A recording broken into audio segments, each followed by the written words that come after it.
எனக்கு நினச்ச மாதிரியே அது குடுகுடுப்புக்காரன். அவர் என்ன விரும்புகிறார் அதை சொல்கிறது தான் ஊழியக்காரன். எனக்கு பேச தெரியும், தெரியாதா? எனக்கு பேச தெரியாதா? சூப்பராக தெரியும்.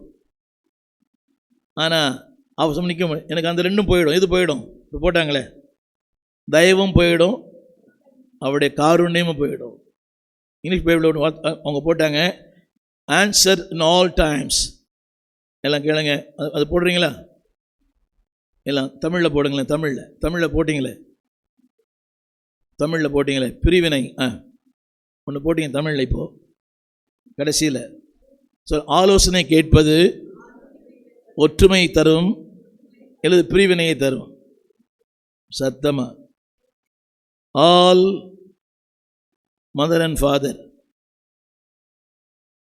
புரியவே இல்லைல்ல? அடுத்து என்ன சொல்ல போகிற உங்களுக்கு தெரியும்ல? சொல்லுங்க.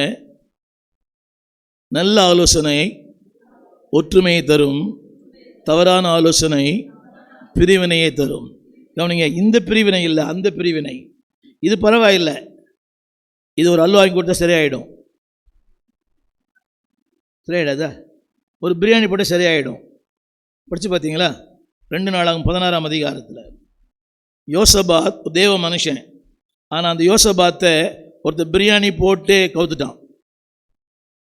2 நாளாகும் 16 பிரியாணி போட்டு கவுத்துட்டான் ஒருத்தன். 2 நாளாகும் புஸ்தகம் 16ஆம் அதிகாரம், யோசபாத் 18ஆம் அதிகாரம். யோசபாத் தேவனுடைய மனிதன், தேவனுடைய ஊழியன், தேவனை நோக்கி ஜெபிக்கிறவன்.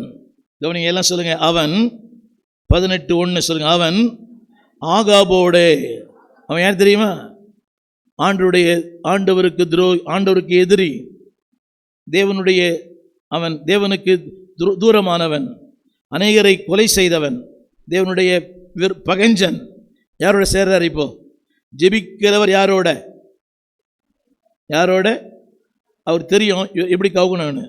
அடுத்த நாள் என்ன பண்ணாரு தெரியுமா? அடுத்த நாள் அவனுக்கு ஆடு மாடுகளை அடிப்பித்து அவனை வந்தான். இவர் கதையும் முடிஞ்சு போச்சு, அவ்வளோதான். இவர் கதை கூட முடிஞ்சு போச்சு. இவர் கதையும் ஒன்றும் இல்லாமல் போயிடுச்சு.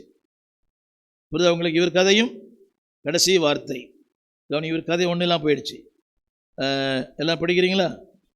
அவர் கதை 15ஆம் வசனம், 2 நாளாம் 18ஆம் அதிகாரம்.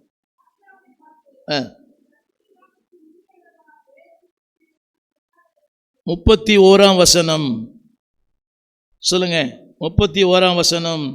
யுத்தம் பண்ண அவனை சூழ்ந்து கொண்டார்கள்.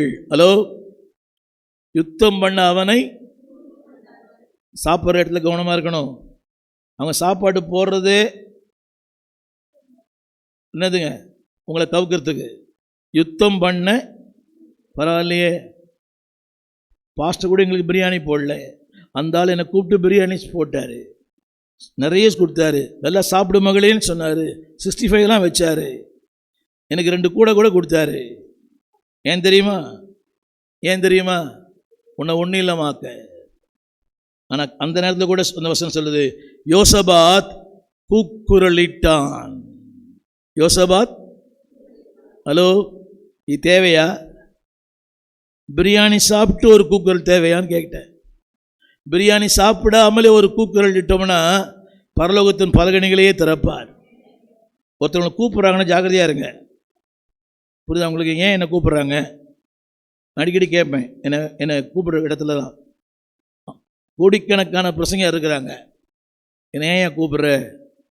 தெரிஞ்சுக்கணும் இல்லையா? உனக்கு தெரியும் அந்த ரகசியம்.